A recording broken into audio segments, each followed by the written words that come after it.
the moment for Halifax Rugby League. Austin is through and Warrington dominating. Great try for the Robins. Huddersfield Giants take the points home. It's Vincent! It's a poor lad. That is one sensational try. Look out with a drop goal. Leeds gather round in jubilation. It's hit the post. It's Wellesby. Wellesby might have got the try. St Helens are champions once again. Good evening, welcome to The Last Tackle, our weekly Rugby League show. Delighted to be joined by one of our regular guests, Paul Sculthorpe, and Scully. I'd imagine a pretty happy man after the weekend. Yes, obviously with me Saints hat on, it was a great win over the arch rivals Wigan. You know, it was great to be there. It was the first one. I've been back to the stadium, and obviously certainly for a derby day for a long time. So. Yeah, great atmosphere. You know, the Saints fans got behind it. It was a bit different, obviously, only being one set of fans there, having banter with themselves. But yeah, great win. There was a bit of needle in it as well, wasn't there? At times, I mean, awful conditions. The rain just kept coming down, but it got a bit heated, and it had a real Saints Wigan feel to it at times. Yeah, it did, and yeah, you expect that in a derby game. You know, both teams desperate to win, and probably a bit of frustration there from Wigan as well, you know, with the way the game was going. But I think the weather certainly, you know, contributed to that. You know, I think always when it's very wet, it's always very tight, and you know, there's not as much movement with the ball, so it's easier to line players up on defence. And I think we've seen a bit more of that, and hence a bit more needle. Well, let's just remind ourselves then. Let's take a look at the action from Saints versus Wigan this weekend. At their defence, looking for the first points of this game. Louis McCarthy Scarsbrook might get them, he's just short. And that was a high tackle. A penalty, and settling for 2 points from the boot of Coote on this occasion. It always ramps up when they play against this Saints side. Coote with the kick. Bibby is underneath it. Oh, Bibby hasn't got it. Great has. And it could be the first try of the game without any reference to the video ref. And looking for only his second try of the season. Not a great pass from Roby. And Wigan were offside again. And this two just edge St Helens further ahead, just grinding their way into control of the contest. They're just inside the Wigan 10. Roby, here is Fage. Fage trying to get it to Batchelor. Coote picks up and Coote dots it down. And the referee, I think, is going to award the try. He does. Wigan protest. Liam Farrell protests. But James Child has awarded the try. And it's Coote again in the news. His third try of the season. Just tackled short of that Wigan try line, and that's good work. And Wellesby picks the ball up, and the referee had already blown, and Wigan again offside under their own posts. And Wigan, desperate on their own try line, have been penalised again, and they've been punished again. Down the sidelines, Coote, little kick over the top, turning Wigan round, and Hastings is there. And there was somebody held, and in back play there's a bit of a set too. Well, I think it's KPP that Barry calls him. He's going to go to the sin bin here. Yeah. Where you go, mate? Wow, they're really up against it, the Warriors now. Quick hands, but Percival couldn't take the pass from Wellesby. Ambitious in these conditions. Player that. Where you go? So Isa in the sin bin. Regular on the subs bench this season, in fact subbing all 12 of the games so far. Here is Percival now. Percival shrugs off the first challenge and the second. That's what Saints fans want to see. To get rid of Jackson Hastings, so powerful. Anyone who plays against Mark Percival, say he runs as hard as any forward in Super League, but the speed of an outside back, knowing where that try line is, and having the presence of mind to ride that tackle. Willie Isa just back on, so full complement for the Warriors, and Farrell is over the line, and Wigan have broken their duck. Quick one, mate. Quick one. And Liam Farrell with his 6th try of the season. Yeah, Scully, we've mentioned a fair bit of needle at times, and I think there was a few players trying to impose themselves on the game a bit. Willie Isa had an interesting one for Wigan, certainly got himself involved. Yeah, I mean, Willie puts himself about week in, week out, doesn't he, for Wigan? He's a player I admire, to be honest. He's a very physical player. You know, he's very athletic, and as I say, probably with the shot that he got sinned in for, which I thought was probably a bit harsh. But obviously frustration on there of obviously the way the game was going for Wigan. And Saints doing what Saints seem to do, just ground out the win. It wasn't spectacular. I don't think it was ever going to be in those conditions, as we've mentioned. But one of the things that I took away watching it, you know, if the rumours are true, I can't quite understand why they're letting Lachlan Coote go. No, I mean, yeah, he's an outstanding player, isn't he? I think he's been brilliant for Saints for the past 3 years. He looks like he's got all the time in the world. You know, he looks a very, very calming influence on players around him, and he's an exceptional player, exceptional goal kicker. So he'd be a big loss to Saints. There's absolutely no doubt in that. I mean, we don't know the reason behind. You know, he's obviously he's not happy with whatever offer's been made. Why that offer's been made and the way it has, I don't know. I mean, obviously, you know, I'm sure imagine the past 18 months has had massive effects on clubs, and how they get through that might just be around, you know, moving on some key players, and unfortunately, you know, that might be the case with Lachlan, but I'm sure there won't be a short list of people wanting him if that's the case. He was positionally brilliant again at the weekend, and I mean, we've spoken about it quite a few times. It's almost like playing with an extra halfback, isn't it, when you've got someone like that at fullback. On the flip side of that, Wigan were playing with an extra halfback because they're Jackson Hastings at fullback. They just need bodies back, don't they? They're doing it tough at the moment with the players that they've got missing. Yeah, they do. Firstly, on Lachlan, yeah, I mean, he is a smart footballer, isn't he? He plays what's in front of him. It very much reminds me of Paul Wellens. You know, he thinks 2 players ahead. You know, he can see what's coming. Defensively, he's very good, and attacking. You know, he is another halfback. He's got a great set of hands. He's got the the evasion and the space the speed, to cause you problems. Yeah, Wigan. I mean, obviously with Jackson, I think he's a key player of their attack, and I think at fullback he's out the game too much. He's relying on others getting the ball to him rather than him, you know, demanding the ball. And I think a big part of his game is his running game. And I think sometimes when you're nearer to the ball, that works better. And I think at the moment at fullback he's relying on players inside him of getting him that ball, and I just think he's not in the game as much. They've obviously got, you know, a big number of key players missing. Bevan French being the main one, because he's a big attacking threat, but obviously he's gone for the year. And then moving on, of course, to last night's game, Leeds versus Warrington. A little bit of an upset, perhaps. Let's take a look at the highlights from last night. Goal back, Milkin. Left it till late. Sutcliffe's kick into a bit of space, and Rob Louis is underneath it, and Louis Walker will get away and get over, and Danny Walker gets the try. There's Warner nailed down a position early. Here's Ash Hanley, and Hanley has got on the outside. Hanley back on the inside, and Mellor will take the pass. Here's Pryor. Cruz Leeming. Leeming gets the pass to Sutcliffe. Sutcliffe, Briscoe's pass to Ash Hanley, and Hanley has got the strength. But it all plays into the hands. Oh! Here goes Thewlis, and Thewlis, takes him on himself and loses possession. The crowd appeals for a penalty. Okay, I made the decision. The former Medway Dragon. Darryl Clark, Ratchford, lovely ball, and Charnley will begin the fight back. That's a brilliant tackle. That's an outstanding tackle. Austin with a kick across. Charnley will get 2. Charnley will get 2. And that's about the only consolation for Warrington this evening. Austin's crossfield kick. Scully, big win for Leeds. That, in context, Warrington had been going well in Super League, but Leeds looked very, very good at times last night, and were good value in the end for that win.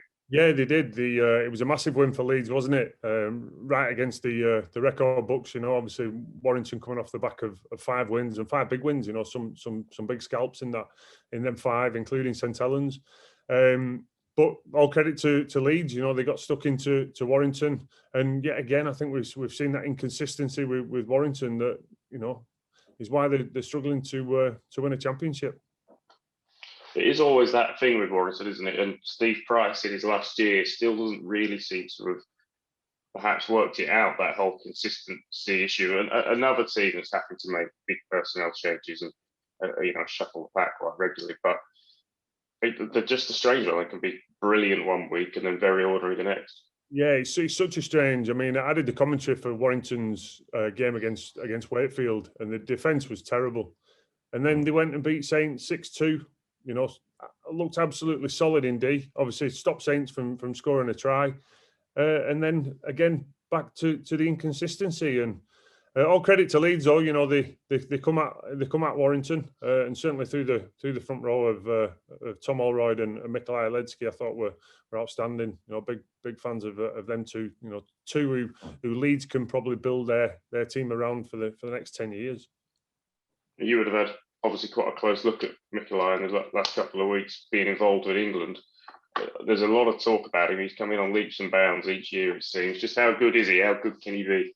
Yeah, I think it can be world class. He's the thing is with Mikolaj, he's got the temperament, he's got the aggression, he's certainly got the physicality. He's a very, very fit, athletic front rower, but he's a big fella as well. And I just like his aggression. You know, for me, a good prop is a prop that wants to run over people. It wants to, you know, take yards off people. Not these who want to play with the ball all the time. You know, you want somebody who gives you that momentum to play on the back of, and certainly if you've got a good nine, you know, playing on the back of like an Ledsky would be outstanding. So yeah, I'm a big fan of Mick. He's a great kid as well. He's got a great attitude. He's got an unbelievable work ethic. He loves his training, and he's just got all the tools to go all the way. If you know everything, you need that bit of good luck. But I think he certainly, it won't be a case of not working hard enough. He's got that work ethic in him, and you know, he's a great kid as well. And a player, of course, that's come through that England Knights set up into the senior England side. Oh, you've obviously been heavily involved in the Knights, but that is starting to bear some fruit, isn't it, in terms of producing top internationals? Yeah, it is. I mean, the Knights was brought back for a reason. Obviously, you know, I've been proud to work with the Knights for a number of years now, alongside Paul Anderson, and the reason was to give these players who were fringe, you know, coming through to the England senior squad, give them a taste of international rugby, that level above, you know, Super League, but in between, obviously playing, you know, for full England against the likes of New Zealand and Australia. So, and it's bearing fruit. You know, we're seeing a number of players, you know, come through like Mikolaj, like Ash Hanley, you know, players who have been through the Knights the past couple of years. And you know, it was like the tour to Papua New Guinea that we had. That's a great stepping stone into full international rugby. And on the subject of Leeds Warrington, we are, you know, if the rumours are true, expecting them to announce the signing of George Williams at some point in the next few weeks. How big a difference does he make to them long term? And you know, considering the level of performance they put in against Leeds, how timely could that arrival be? Yeah, I mean, obviously George is a great player, isn't he? I think it's the worst kept secret in Rugby League that he'll be going to Warrington. It's obviously clear he wasn't going back to Wigan. Yeah, I mean, George is a great player. You know, it's funny how all that'll come together with obviously what's happening with Gareth Widdop. There's obviously the Blake Austin conundrum as well. You know, how they all fit in there and who stays, who goes, and. But you know, George is a key player, and it's obviously a big signing for Warrington. Warrington almost need to prove to themselves, I think, don't they, that they can string results together, and especially in big games. I mean, we saw in that Challenge Cup semi-final where, you know, I went into that game expecting Warrington to put in a big performance and show what kind of level team they're on. They just fell apart. It's almost like there's some self-doubt in there, isn't there, at times? Yeah, and you wonder that you wonder about the self-doubt, because you know Warrington they're certainly not, you know, been shy in spending money over the years, have they? You know, they've gone out to buy success, but it's not happened. So you wonder what that reason is, and whether it is a psychological thing or a culture thing within the club that's, you know, they just don't believe that because week in, week out, they're not consistent enough to be Super League champions, and that's proven over the years. It's difficult at the moment, isn't it?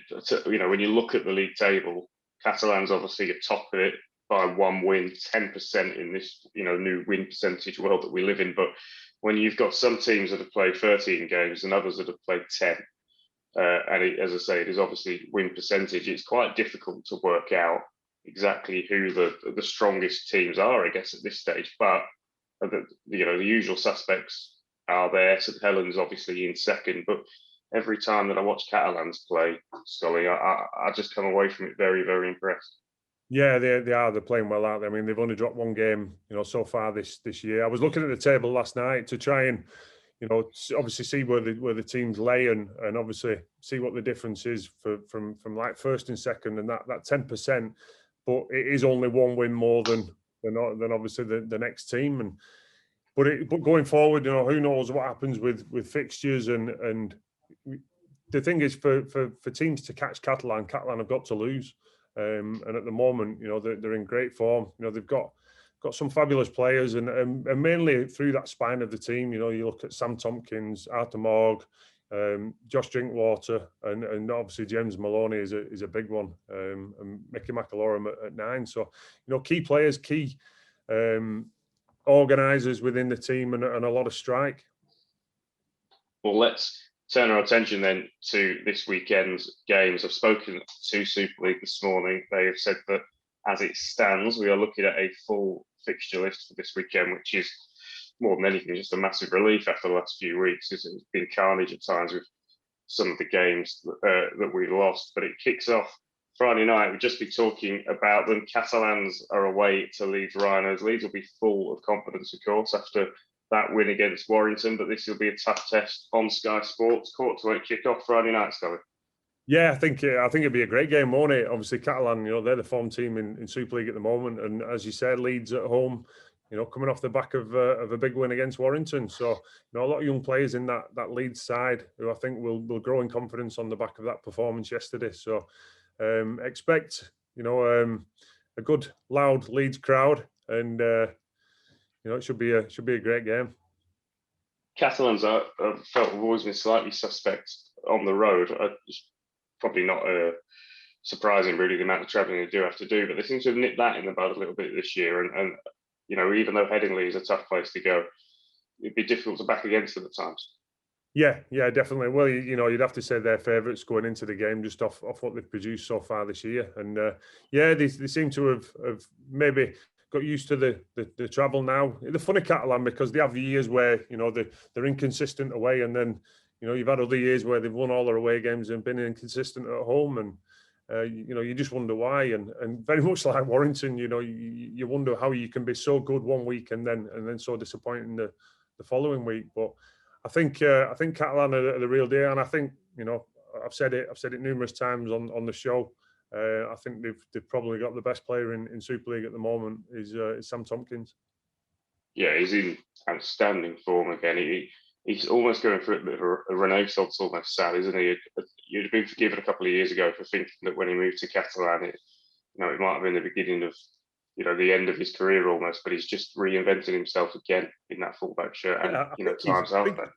Yeah, I think he's probably thrived off it as well. Being that key figure at Catalan and a lot going through him. I know I spent time with Sam last week in England camp and having some good talks with him, and he's thriving off off living in the south of France, and obviously heavily enjoying his rugby. Because he's playing well, and he's got everything. He's got that strike. He can read a game. He's one who can fill in at fullback or in the halfbacks and control a game as well. So yeah, he's a massive part and key figure for Catalan and their success. Wakefield Saints also on Friday night, and it's got a look of a little bit of a banana skin, this one. St Helens. Wakefield didn't start well. I thought they were in danger of getting kind of drift a little bit at the bottom with the likes of Lee and Salford, but they've come back strong, and this will be tough, particularly going to Bellevue for Saints. Yeah, it's always a tough place to go. Is Bellevue? I know them banana skins. I've been involved with them myself. Travelling over to Wakefield with Saints, and this is no different. It's a game that Saints have got to be really switched on. They've got to prepare well this week and prepare for a very good Wakefield side, because they're very workmanlike Wakefield. And I think if you give them a sniff early in the game, they stay with you. So it's important, I think, that Saints start fast. And really lay an early platform of what Wakefield are in for. Moving on to Sunday, 4 games on Sunday, 3 o'clock kickoff, Hull FC versus Lee. And it just seemed maybe about a month ago, 4 or 5 weeks ago, that Lee was starting to make big strides and that perhaps that first win was just around the corner. But then in the last couple of games, they seem to have slipped back again. We always expected them to struggle at times this season, falling into the league late. Difficult circumstances, but if they are going to pull off the great escape, we're already kind of getting into that territory where it needs to start now, aren't we? Yeah, definitely. And the longer that run of defeats, goes on, you wonder where the one is coming from. But like you say, they kind of play themselves into competing in games. I mean, nearly turned over Catalan of all teams a few weeks back, but. It was always going to be tough for Lee this year, wasn't it? In late recruitment and late, involvement into Super League, and probably a real small squad and players, that have come from lower division clubs, and you can't fault their efforts within games, but sometimes just some of the quality. And I don't see it getting any easier this week away at Hull FC. No, tough place to go, Hull FC, and they are a team. I think they are making progress under Brett Hodgson. Yeah, they are. Yeah, certainly defensively. I think you've seen a big switch in their defence and their defensive attitude this year. So obviously Brett's been. I know it's been commented on that. He's quoted on. He's spent a lot of time on defence, and I think you can tell that, because you need a good attack. You need to be able to score points, but it's you need a solid defence as well, and games are built on that.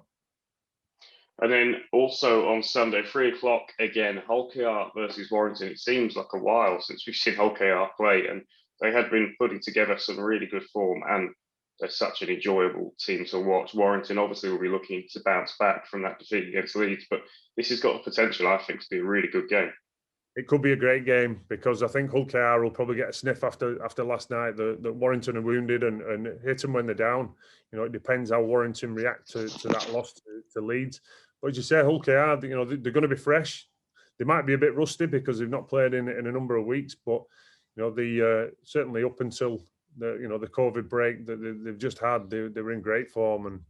And I watched the game live against Wigan, and just their attitude. They certainly didn't help themselves with errors and penalties, but their attitude on defence to work for each other and scramble was absolutely phenomenal. And I think if you've got that attitude and you can piece together with some good skill, I think what we all know, they love to throw the ball about. What you've not got to be reckless with that. You've got to complete sets, you've got to win field position. But I think if they can do that and score some tries, with that skill, I think Warrington are in for a tough day. Just feel a little bit with Hull KR, I think this season, that they've kept that flair and that exciting brand of football, but perhaps just added a bit more structure, a bit more game management to it this season. And for me, I feel that that's what's turned, the exciting rugby into results. Yeah, I think we always say it though, don't we? The teams who like to, some of the Sky commentary last night, they was talking about teams passing. It's no shock in rugby that when you pass the ball, providing it's done right and done within the right part of the field, and obviously the skill level, but you need to ask questions of defences, and Hull KR do that, and when they can back that up with some solid defence and the skill level to not keep turning the ball over, because when you're doing, I don't know how they got through that Wigan game, I'll be honest, because the amount of ball that they did turn over and the penalties, the discipline at times, but they backed it up with some unbelievable effort. But I think if you can get that skill level right and that discipline, they've got the ability to ask ask a lot of questions of opposition defences.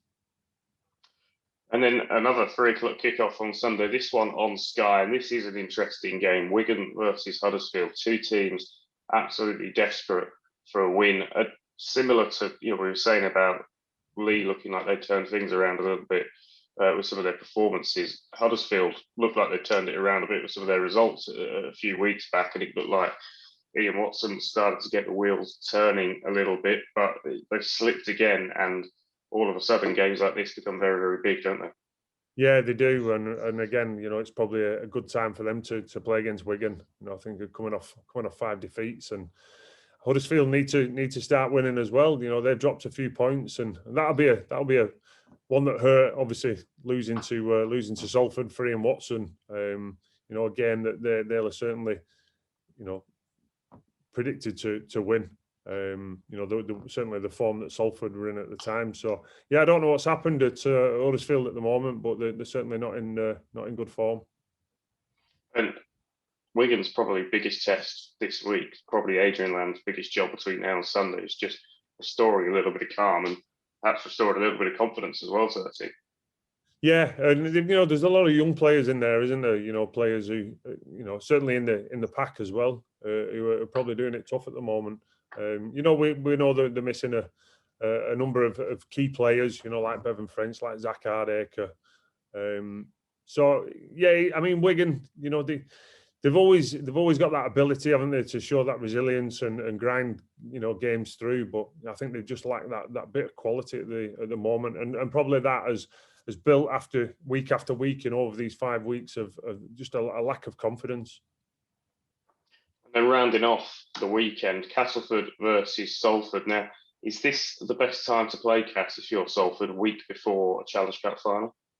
It depends, obviously, of how Darryl Powell and his team approach this. Is he going with a full squad? Is he going to rest players ahead of Wembley, or do you go into Wembley on the back of a full hit, a full performance, a good win, which I think Castleford will get against Salford, depending if they go with a strong team, or do you rest key players? The likes of Mitch Shane, Truman, players who he knows have got to be on their best form if they're to beat St Helens in the Challenge Cup final the following Saturday. Salford obviously doing it tough right down there towards the bottom of the table. They've not had it easy either with injuries and player availabilities. Losing players like Callum Watkins for the duration of the season. We've spoken about it a couple of times already on this show. I mentioned it just now with Wigan. Is it as much just confidence and the players convincing themselves that they can go out and get wins in games like this? Yeah, I think it is, and I think that's all obviously Salford are playing for, isn't it? At the moment, is that win and try and grow that confidence into the following week.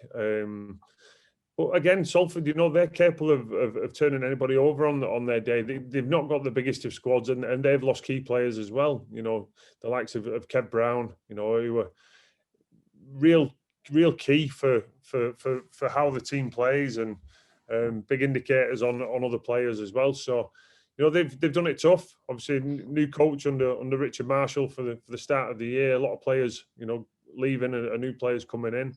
So it's been a tough year for Salford, but on their day with some of the players that they've got, they're capable of winning. So it certainly won't be easy for Cass, and again it'll be interesting to see how Castleford approach this game ahead of Wembley. Well, that's this week's fixtures looked at.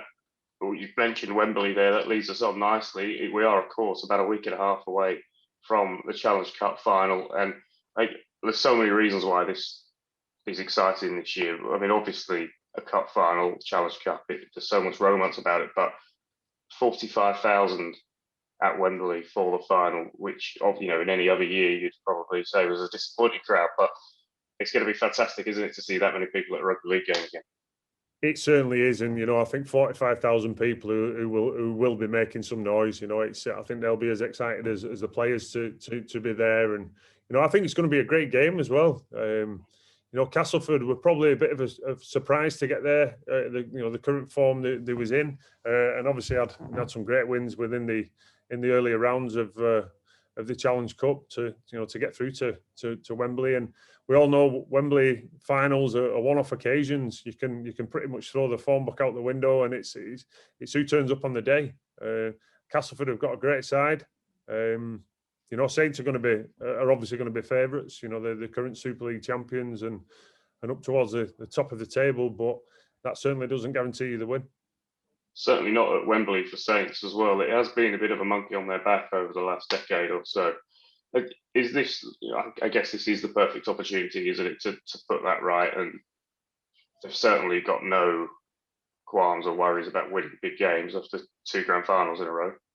No, that's it. The players are used to playing in big games, and I don't think the occasion will get to them. It's just a matter of, and who knows, in this crazy weather that we keep getting, what the weather's going to be like on the day. If it's wet, we're renowned for not being the best wet weather team. So there's a lot of factors. But as you say, on current form, you'd have to say Saints are favourites going into it, but it certainly doesn't guarantee it. And it's been a long time coming. Obviously, the last time Saints won a Challenge Cup was my last ever game, so that's how, and I'm ancient now, so that's how long ago it was. Yeah, it's just a shame, isn't it, that it's not being played 2 days later, and then Wembley could have been full. I think it would have been as well. Fantastic news for all sport that we're going to get capacity crowds back. I know that there would have been 12 Super League, or 11, because obviously the rules are different in France, but 11 Super League CEOs last night that were probably punching the air, knowing that we can get fans back in numbers and start building those crowds back up. Yeah, I mean, sport has been hit so hard, hasn't it? Like a lot of businesses and a lot of industries. Sport is, it's, but it has a wider thing. It's not all just about financial for the clubs or fans getting together. It's, for a lot of people, going to a game on a Friday, Saturday is a big part of their life and their lifestyle, and the mental health and everything that comes with that's great about sport and what it gives you. And for fans to be able to get back out there now in full force, and come the 19th of July, it's going to be great to see. And hopefully fans realise what they've missed over this past 17-18 months, and come out in force and get behind their teams, and let's drive the sport forward. Absolutely, 45,000 at Wembley, and then back to capacity crowds after that. And we should mention, of course, it's a Saints Castleford final at Wembley on that Saturday. But what a day for Featherstone and York as well, who will play for the 1895 Cup. For clubs like those, it's fantastic that final is played at Wembley, and those supporters have an opportunity, because let's be honest, neither of them would have been looking at a Challenge Cup final, would they, this year? But a great experience and an opportunity for fans to make memories that will last a lifetime. Yeah, absolutely fantastic. Like you said, for the York and Featherstone fans to watch their team on the biggest stage. As you say, maybe it'd be a 1,000,000 to 1 chance of them making a Challenge Cup final, but they're going to get to do that prior to the final and the chance of picking up a trophy at Wembley. So it's fantastic. It's a great initiative as well to get more fans and passionate fans down there to Wembley. As you say, it's just a shame it's not a week later, and we could have filled the place out. But I'm sure it's going to be a great occasion, and let's all prepare for next year and fill Wembley and Old Trafford.